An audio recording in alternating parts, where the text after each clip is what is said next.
Hello and welcome to Sundry Sports for Friday, June 26th. We begin with Cowboys Wire, brought to you by USA Today. Jets reportedly targeting Lyle Collins. Should Cowboys say no? Finally, something that I haven't heard about. It's no secret that Jets safety Jamal Adams would rather play next season in Dallas than in New York. Obviously, the Cowboys would love to have him.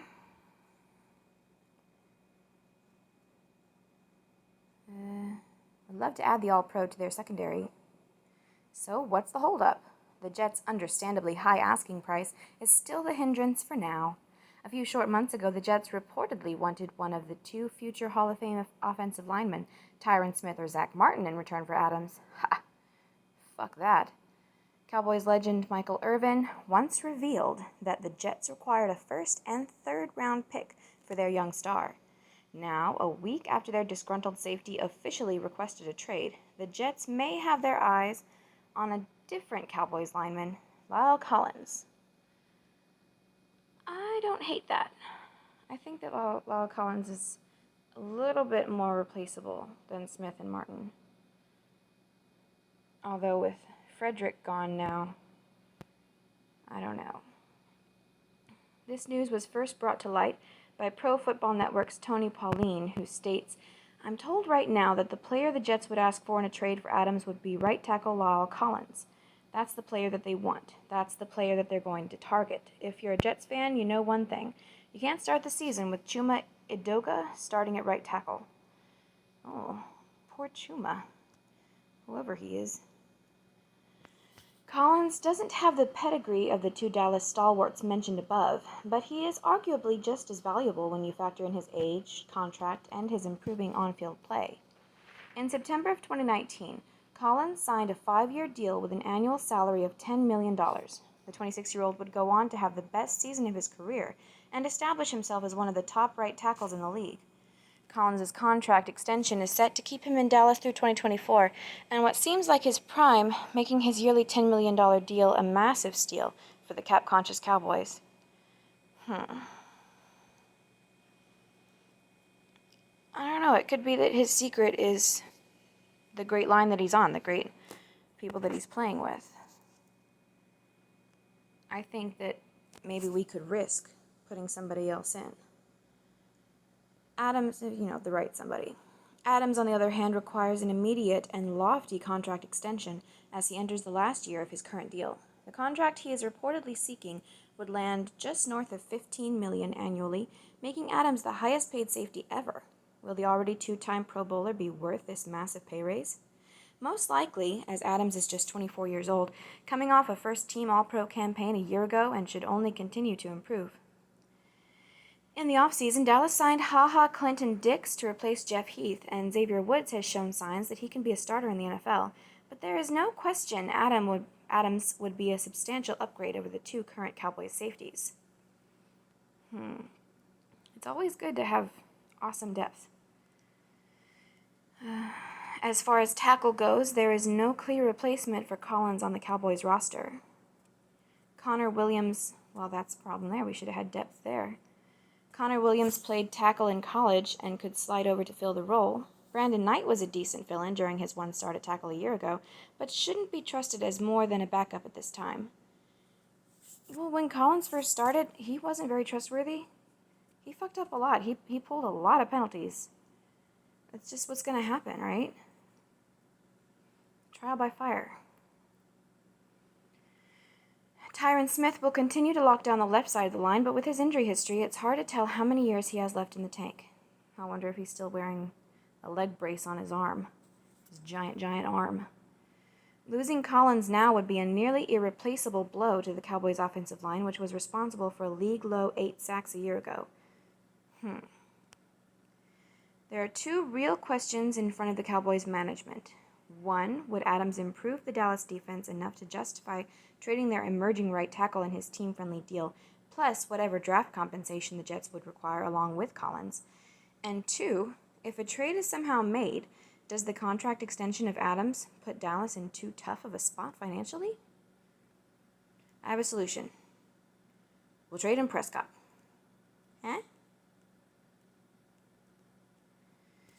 Going back.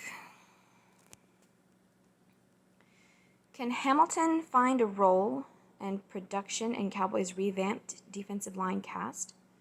The Dallas Cowboys didn't have enough depth on the defensive line in 2019. After losing Tyrone Crawford to a season-ending injury in October, the team... Is he back? Hamilton. I don't know you, Hamilton. Ezekiel Elliott. I would love to have Jamal Adams on the Dallas Cowboys. This was from yesterday. Yes. He did a quarantine interview, and he said that. Cracking the Cool Kid Club. Cody Wichmann wants spot on Cowboys' offensive line. Oh? For the better part of the past decade, the Cowboys have been known for the strength of their offensive line. What position does he play? Featuring multiple All-Pros and a bounty of first-rounders and Day 2 selections, cracking the starting lineup seemed like an impossible task for young offensive linemen looking to establish themselves in the league. However, with the Cowboys' OL in a state of transition, the odds for playing time for someone like Cody Wichmann have never been better, but he'll still have to earn it just like everyone else. Dallas ran out 9 different starting offensive linemen last season. 3 of those players, Travis Frederick, Cam Fleming, and Xavier Suafilo, are now returning in 2020. Are not returning in 2020, opening avenues for play time that typically is not available to the fringes of the roster. Enter Wichmann, the 6th-year, 6'5", 28-year-old offensive guard who has made 18 NFL starts in his career. Okay, does he play left or right? Originally a 2015 6th-round pick of the St. Louis Rams, all of Wichmann's playing time stems from his first 2 NFL seasons. He spent the 2017 and 2018 seasons on, I guess if you're a guard, it doesn't matter if you're left or right, huh? Maybe he could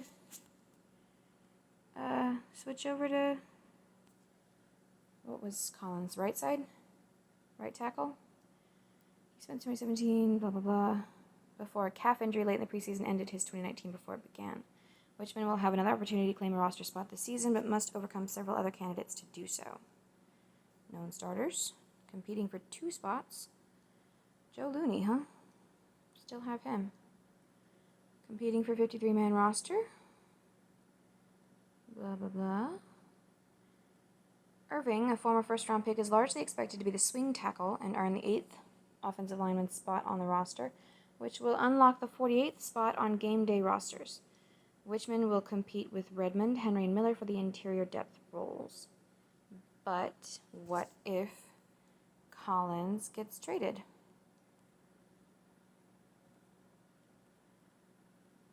Too bad they couldn't have combined the information in this with what I just read a little bit ago. Regardless of the path his career takes, Wichmann has made the most of the opportunities afforded to an NFL player. Last summer, returned to his hometown Mariposa County High School to work with the football team, teaching them NFL techniques and drills. Cool beans. Said coach Robert Stitt. It was great because some of our players had no idea who Cody Wichmann is. Then they see this big guy out there. He caught their attention really quick. Cool.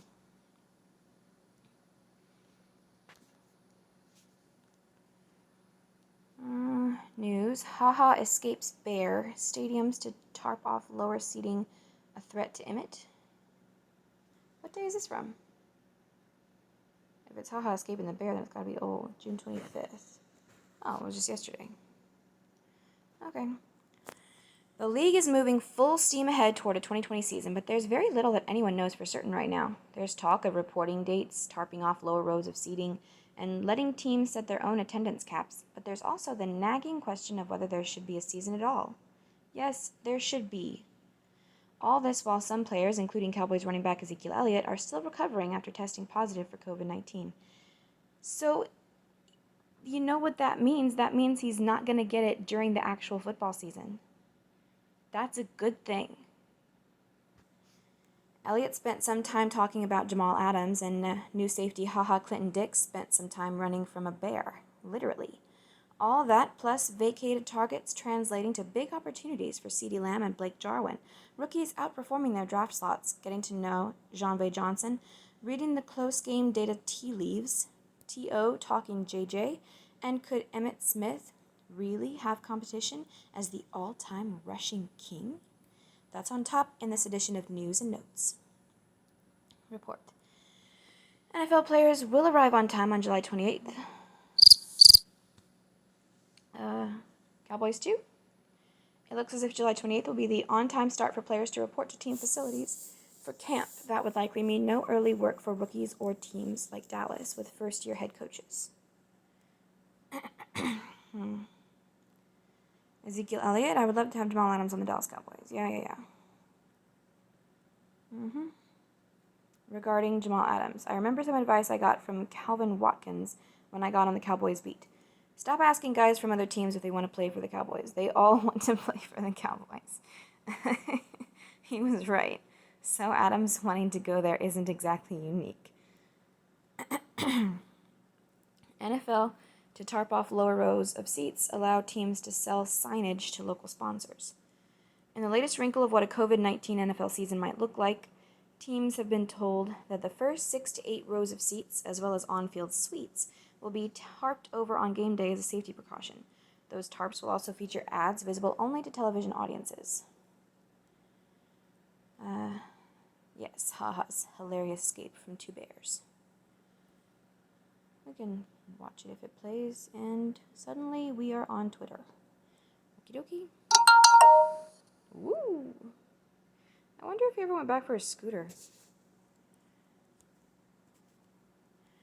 Close game data reveals the Dallas Cowboys might be poised for something big in 2020. A look at the Cowboys' point differential in wins and losses last season and how it could mean big things in 2020. Could. Cowboys have second most vacated targets from 2019 season, leaving opportunities for CeeDee Lamb and Blake Jarwin. With only the Atlanta Falcons ahead of them in vacated targets last season, I'm guessing that's receivers who have left the Cowboys. Opportunities for success could be in abundance for rookie CeeDee Lamb and Blake Jarwin. Film room, 3 Cowboys rookies who will outperform their draft slot, including the potential steal of the entire 2020 class. Would that be CeeDee Lamb? John Owning breaks down how rookie CeeDee Lamb, Tyler Badass? Because that would be awesome. Maybe it's Biadaz, and Bradley Anai could exceed expectations this season. Terrell Owens, Cowboys Jerry Jones silent amid unrest because of Donald Trump. Why are we still talking about this? Leave the man alone. Former Cowboys receiver and Hall of Famer Terrell Owens believes Cowboys boss Jerry Jones' silence on social injustice speaks volumes. He also thinks the owner's relationship with Donald Trump plays a factor. Well, maybe it does. Maybe they're friends. I didn't know that they were friends, but if they are friends, maybe they're friends because they share similar points of view on things, and, I'm with them. Riots are bad. Destroying historical monuments is bad. Burning down buildings is bad. And it should be stopped. And the people who are doing it, and especially the people who are instigating it and facilitating it, should be in jail. That shouldn't be controversial. It really shouldn't. You should be allowed to say that if you are famous, if you're in the public eye. You should be allowed to say that without getting canceled. What's going on with defensive tackle Antwaun Woods? There were rumors that Antwaun Woods was intending to sign his tender last month. He still hasn't done so, and he hasn't received a contract extension. Speed kills, but it pumps life into Jon'Vea Johnson's roster chances. That's been a headline on the email for several days. Jon'Vea Johnson has an uphill battle to make the Cowboys roster, but his unique speed gives him a lifeline. How fast is he? Adrian Peterson hopes to play 4 more years in NFL. Isn't he still without a job? No, wait. He has a job. The 35-year-old running back hopes to play at least 4 more seasons, possibly because doing so might give him a crack at Emmitt Smith's all-time rushing total. Right now, the 7-time Pro Bowler is in 5th place and sits 4,139 yards behind Smith. Huh. Playing football in 2020 would mean prioritizing financial interests over health and safety, which is not necessarily a bad thing. Especially would have not been a bad thing in the case of the entire economy of the country. Just saying. Fans owe it to themselves to momentarily put aside their personal desires for a fall full of game days and read this in-depth look at what forging ahead with the 2020 season during a global pandemic really means. I think you mean a global panic. NFL to allow teams to set varying fan capacity levels when season commences. It's looking like teams will get to set their own attendance caps. Some teams may play before a full house. Others may see their stands at half capacity. Some may host games in an empty stadium, and that prospect raises all kinds of questions. Should it? I mean, it's all about personal responsibility. It's all about assuming liability for yourself. If a fan wants to go see a game in person, all they have to do is understand that they are responsible for anything that happens to them, health-wise. Okay? I'm sure somebody could draw up a contract that everybody signs when they purchase tickets, saying that they acknowledge that if they get COVID-19, if they end up getting COVID-19, that whatever team that they're watching is not liable. Whoever owns the stadium is not liable. That's really all they have to do, isn't it? Personal responsibility.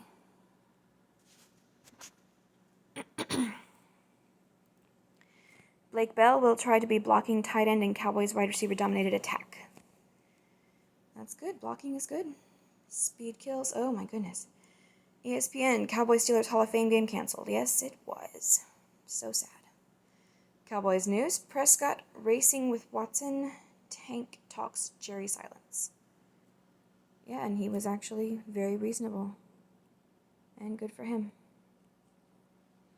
Continuing on to ESPN. Good morning! Yesterday, Vince Carter officially called it a career. That means Adam Vinatieri and Zdeno are the only remaining players across the four major North American sports who debuted during the 1990s. Yep, the decade is two legends short of being reduced to a mere VH1 special. Here's your ESPN Daily. Okay. Listen up. The decision. Behind the scenes of LeBron's decision. 10 years ago on live television, LeBron James announced his now infamous decision to leave his hometown Cleveland Cavaliers and take his talents to South Beach to join forces with Dwayne Wade, Chris Bosh, and the Miami Heat. The criticism of the primetime special was immediate, harsh, and widespread. The long, drawn-out broadcast drew ire from Cavaliers fans, who felt the star had betrayed them, as well as casual observers who disliked the idea of an athlete wielding that level of influence. Yeah. So how did the decision actually come to be? Ahead of Sunday's Backstory, The Decision. That time is cut off, but it's sometime in the PM, Eastern Time on ESPN. Maybe that's a 6. I'm going to say 6. 3-time Pulitzer Prize winner Don Van Natta joins the ESPN Daily podcast to take us behind the production, introduce the key players, and examine the far-reaching consequences of the telecast and its legacy for a new era of player empowerment. Things to care about. Worth the 30-year wait. You know that meme with the old lady from Titanic that says, "It's been 84 years. Yeah, that feels relevant right now. I'm not sure what meme that is. Liverpool was crowned Premier League champion Thursday following Manchester City's 2-1 loss at Chelsea, putting an end to its 30-year wait for a top-flight title. Is there going to be an asterisk, given the circumstances? unless they didn't play less games, but they probably did. Jurgen Klopp's side defeated Crystal Palace 4-0 on Wednesday evening to leave it needing just 2 points from its remaining 7 games to win the title. But with second-placed Manchester City now 23 points behind, with 7 matches remaining after Thursday's result at Stamford Bridge, Liverpool has an unassailable lead at the top of the standings. The triumph brings to an end a drought that stretched to 1990, when Kenny Dalglish's side won the old Football League Championship. Naturally, Reds fans, including one LeBron James, took to social media to express their excitement over the long-awaited crown. This season's feat means Liverpool now have 19 titles to its name, one behind Manchester United, which has 20. Not too shabby. Are we talking about rugby?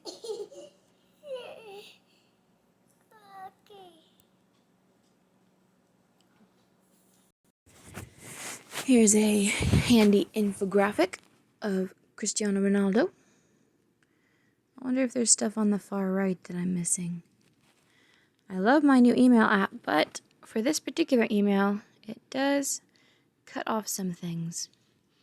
Dribbles per 90 minutes. Attempts, successes. Okay. The evolution of Cristiano Ronaldo. Cristiano Ronaldo has been a prolific scorer and dominant force in England, Spain, and Italy during his illustrious career. But how has his playing style altered as he has achieved success with Manchester United, Real Madrid, and Juventus? Was there really a chance a young Ronaldo could have teamed up with Lionel Messi if United hadn't locked him down first? Okay, that last question is not really directly related to Ronaldo's development, but it is fun to think about. Ahead of today's Serie A? Is that a typo, or is the word really Serie? Match between Juventus and Lecce, 12:45 p.m. Eastern Time on ESPN+. Gab Marcotti dug into the data to detail how Ronaldo evolved from making it in Manchester to a Madrid and Juve goal machine. Predictions for a 60-game MLB season. If you had told me a week ago that players would be reporting for spring training next week, I would have probably told you to kick rocks in the most polite way possible. But alas, here we are. It is 2020. I should have known. When word broke of a 60-game season, we asked our baseball writers, reporters, and editors for their best guesses as to what we'll witness during this abbreviated campaign. From why the Tampa Bay Rays and their stocked bullpen could thrive, to why the defending champion Washington Nationals could struggle, here's what they had to say. You know, if you care. Things to watch. Thanks for the memories, Vinsanity. To borrow a line from the incomparable Sarah McLachlan, weep not for the memories. After a triumphant 22-season run, the longest tenured player in NBA history, Vince Carter, so it is Vinsanity, is calling it quits. While we all knew it was coming, something about the certainty of it got me right in my feelings. If the realization that half man, half amazing has drained his last bucket makes you feel the same way, I recommend watching this highlight compilation. There are a lot of great dunks, and it helps. Overheard. Football is a non-essential business, and so we don't need to do it. So the risk, has to be really eliminated before I would feel comfortable with going back. New Orleans Saints safety Malcolm Jenkins on coronavirus risk. Is this a recent thing?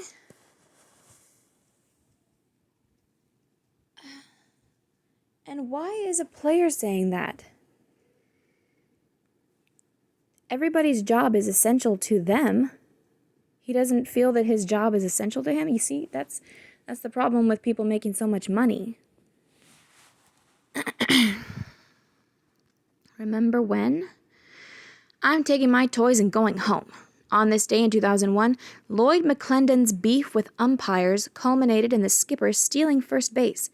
The Pirates manager, who was in the midst of a 100-loss season, quite literally committed first base larceny, tucking the bag under his left arm and marching to the dugout after he was ejected for arguing a call. Incredible conflict resolution, if you ask me. That's funny. Until next time, remember, You want to know where I was the summer Vince Carter got drafted? Learning how to make clay pots at a sleepaway camp where the motto was, "Enter here to be and find a friend." So yeah, a few years have passed. This has been your ESPN Daily for June 26th, 2020. Thank you, ESPN. And today, we have Yahoo Sports Read and React, brought to you by Yahoo Sports. Trending. Florida man Tom Brady keeps practicing with teammates despite COVID-19 spike. Good for him. That's good. Good for him. I actually am sort of looking forward to watching the Bucks this year. Australia/New Zealand to host 2023 Women's World Cup. Okie dokie. That's going to be hot. Not like that. Kentucky Derby will run with fans in attendance. Horses not expected to be masked. Okay. I hope that wasn't actually on the table. One more time. Phil Mickelson added to U.S. Open field. The lead. It's not getting better. Brendan Todd and caddy Nick Jones at the first round of the Travelers Championship. By Jay Busby. A reminder, we're only publishing twice a week for a bit, waiting for all our favorite sports to come back. Yes, I know. I've noticed. Good morning, friends. I want to start today's email with an apology and a declaration. First, I apologize that this isn't going to be a fun read. Heaven knows we could use something lighthearted, but this won't be it. Well, that was your choice. The VC dunk below is pretty awesome, though. Okay. Second, the declaration. I'm not an epidemiologist, and neither, I assume, are you. If you are, get in touch. Oh, do I have questions for you? Bear that in mind as I offer a bit of nervous speculation. Oh, I am so looking forward to this. Put simply, things aren't looking great for fall sports. We're still very much in the midst of a panic that has taken more than 120,000 American lives. Yes, indeed, yes. The panic has taken lives. Yes, it has. Not that many. You know, a shit ton of people have died because they were old or because they had some other disease or because they committed suicide, happened to have COVID in their system, or because they were in an accident and happened to have COVID in their system. I would be very interested in the actual number of people who had COVID in their system and literally did die because they had COVID in their system. The economic devastation is vast and unrelenting. Oh, yes, it is. Yes, that's what panic will do.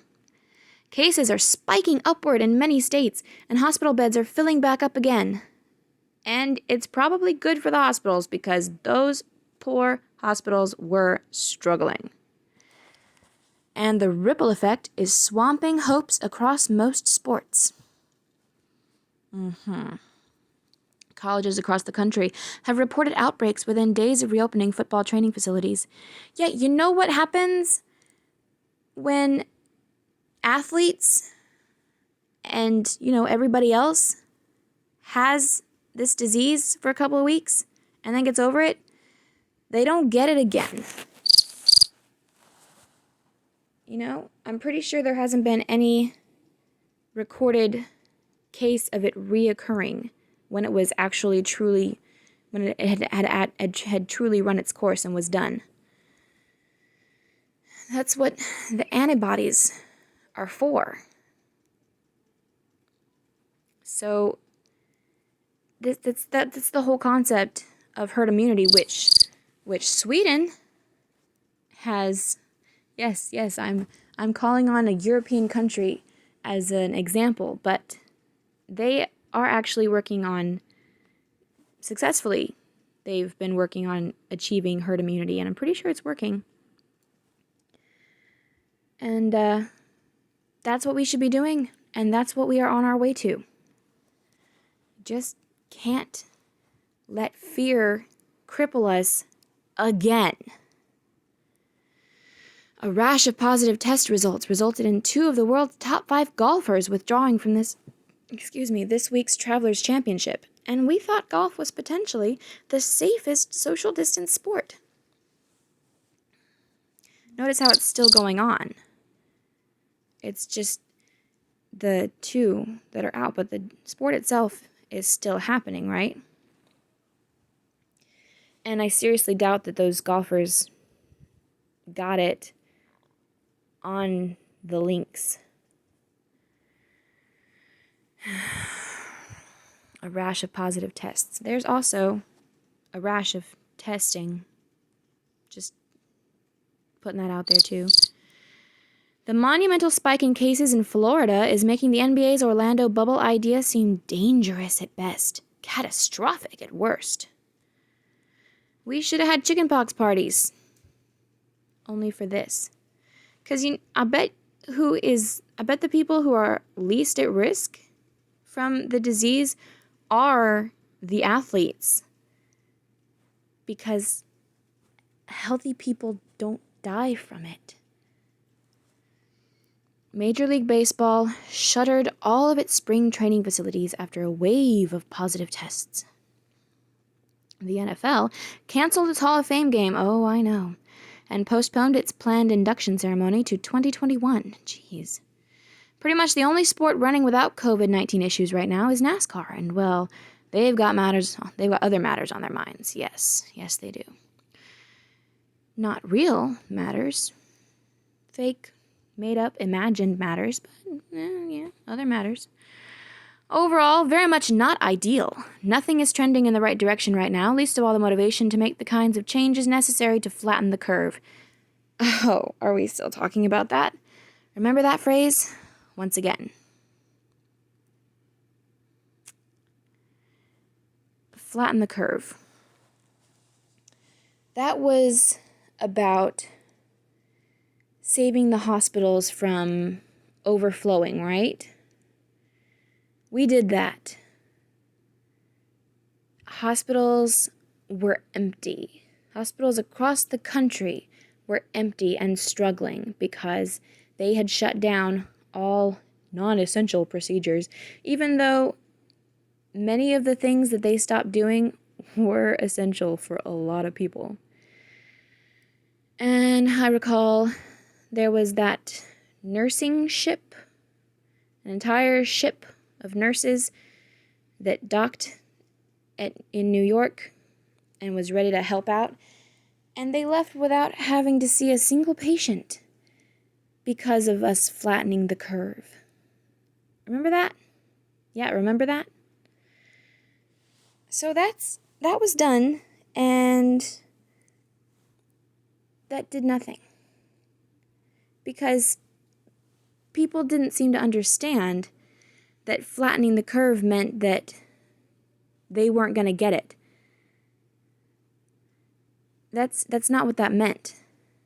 It didn't mean that we're going to keep a bunch of people from getting it and we're going to keep a bunch of people from dying. It just meant we're going to spread it out so that it takes a lot longer for everybody to get it and for the people who are going to die to die.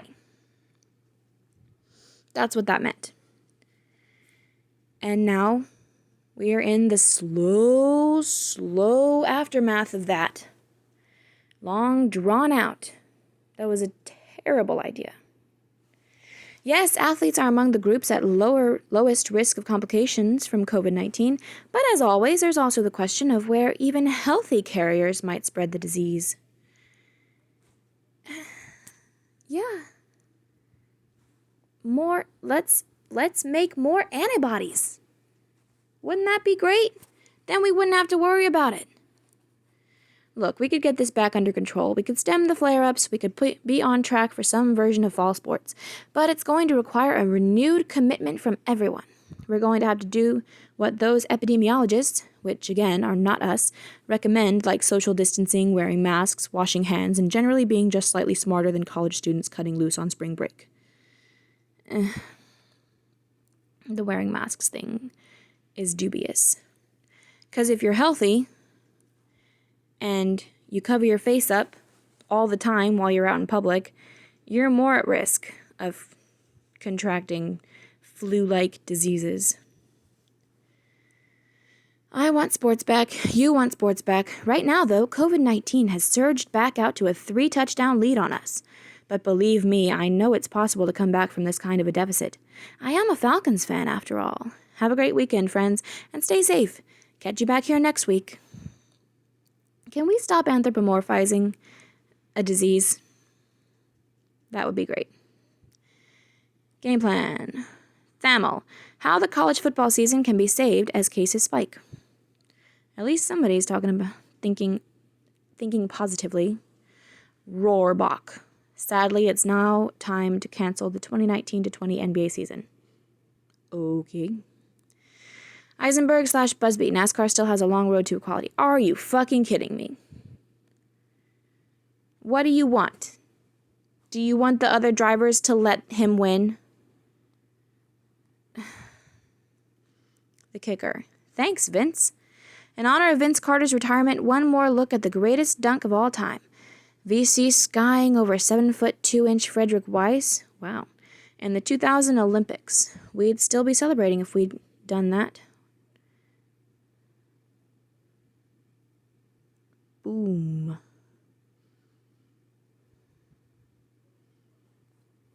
Cool. That's it for today. Thanks a lot, Yahoo Sports. Goodbye.